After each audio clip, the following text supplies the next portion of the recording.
여러분, 때는 유다인들의 축제일이었습니다. 예수님께서 예루살렘에 가셨는데요. 그곳에는 수많은 사람들의 희망과 또 절망이 뒤섞여 있는 아주 특별한 장소가 있었어요. 바로 벳자타라고 불리는 연못이었죠. 그곳엔 정말 온갖 병자들이 모여서 기적만을 정말 간절히 기다리고 있었습니다. 이 연못이 왜 그렇게 유명했냐면요. 당시 사람들 사이에 전설이 하나 있었거든요. 가끔 물이 막 움직일 때가 있는데 그때 제일 먼저 연못에 들어가는 사람은 어떤 병이든 낫는다는 거였어요.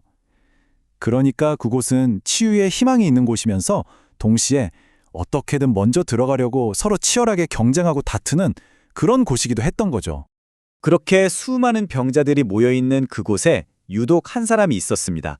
그의 기다림은요, 다른 사람들과는 비교할 수 없을 정도로 아주 길고 또 깊었습니다. 38년. 와, 정말 상상하기도 힘든 시간이죠. 거의 한 사람의 인생 전체라고 할 수 있는 이 어마어마한 세월 동안 그는 꼼짝없이 병상에 누워서 고통과 절망 속에서 그냥 하루하루를 버텨내야만 했습니다. 스스로의 힘으로는 아무것도 할 수가 없었고요. 물이 움직일 때 연못에 들어갈 수 있도록 도와줄 사람도 단 한 명 없었습니다. 그의 삶은 뭐랄까, 철저한 고독과 깊은 무력감, 바로 그거였던 거죠. 근데 이 이야기가 참 흥미로운 점이 어쩌면 우리 역시 각자의 벳다타 연못 옆에서 뭔가를 하염없이 기다리고 있다는 겁니다. 하느님 안에서 진짜 희망을 찾기보다는 세상의 성공이나 재물, 권력 같은 그런 연못물이 출렁거리기만을 바라고 있는 건 아닌지 우리 자신을 한번 돌아보게 됩니다. 바로 그 절망의 한가운데로 예수님께서 걸어 들어오십니다. 예수님께서는 그 많고 많은 사람들 중에서 유독 한 사람, 바로 이 38년 동안 고통받아온 그의 깊은 절망을 정확히 꿰뚫어 보셨습니다. 건강해지고 싶으냐? 여러분, 이 질문이 그냥 몸이 낫고 싶니? 이런 뜻이 아니었어요. 이건 그의 삶 전체를 향한 질문이었습니다. 이 지긋지긋한 절망과 체념을 삶에서 벗어나서 정말로 새로운 삶을 시작할 의지가 그 마음이 있느냐고 묻고 계신 거죠. 다시 말해서 그냥 이 익숙해져 버린 불행 속에 계속 머물러 있을 것인가 아니면 이 모든 걸 박차고 일어나서 진짜 생명의 길로 나아갈 것인가. 예수님께서는 그에게 아주 근본적인 선택을 하라고 하신 겁니다. 그런데 이 병자의 대답을 한번 보세요. 참 안타깝죠. 그는 여전히 자신의 문제, 자신의 한계, 그리고 세상적인 해결책인 저 연못에만 시선이 딱 고정되어 있는 거예요. 생명의 주인이신 분이 바로 눈앞에 서 계시는데도 그걸 알아보지 못한 채 그저 자기 신세 한탄만 하고 있었던 거죠. 하지만 예수님은 달랐습니다. 그의 연약함이나 세상의 그런 경쟁 논리를 완전히 뛰어넘으셨어요. 그분은 오직 당신의 권능 있는 말씀 딱 하나로 모든 상황을 바꿔버리십니다. 일어나 내 들 것을 들고 걸어가거라. 정말 간단한 명령이죠. 하지만 이 안에는요, 세상을 창조하신 바로 그 힘이 담겨 있었던 겁니다.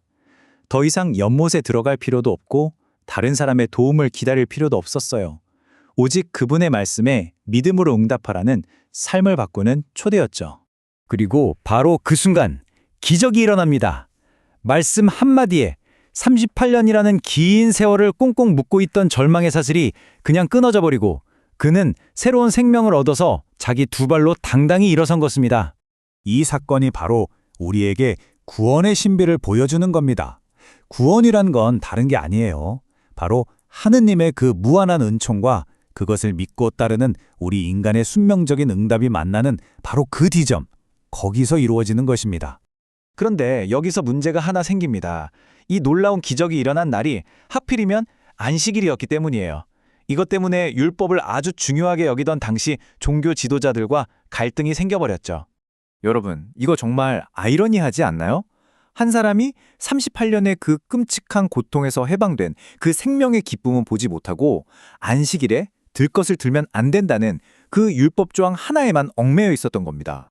바로 이 지점에서 예수님께서는 우리에게 아주 중요한 가르침을 주시는 거예요. 안식일의 진짜 의미는 사람을 억압하는 답답한 규칙이 아니라 사람에게 진짜 쉼과 생명을 주기 위한 축복의 날이라는 거죠. 예수님께서는 우리를 병뿐만 아니라 이렇게 사람을 얽매는 잘못된 율법의 굴레로부터도 해방시켜 주시는 분입니다. 이야기는 여기서 끝나지 않습니다. 시간이 좀 흐른 뒤에 예수님께서 성전에서 그 사람을 다시 만나세요. 그리고 그에게 치유를 완성하기 위한 정말 중요한 말씀을 건네십니다.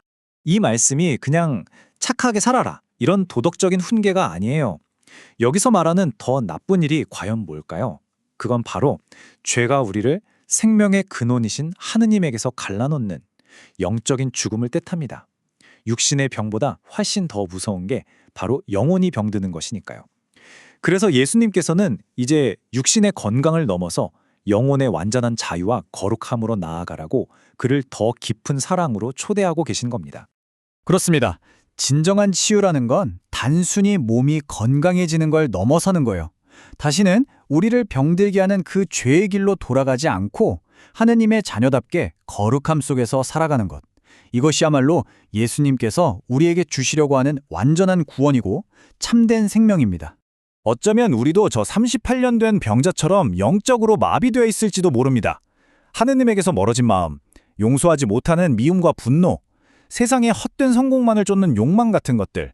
바로 이런 것들이 우리의 영혼을 병들게 하고 마비시키는 거죠. 예수님께서는 오늘도 우리 각자에게 다가와서 똑같이 묻고 계십니다. 진정으로 건강해지고 싶으냐? 우리를 얽매고 있는 절망과 죄의 들것을 내려놓고 그분의 손을 잡고 일어설 준비가 여러분 되셨습니까? 바로 그 선택에 우리의 참된 자유와 생명이 달려 있습니다.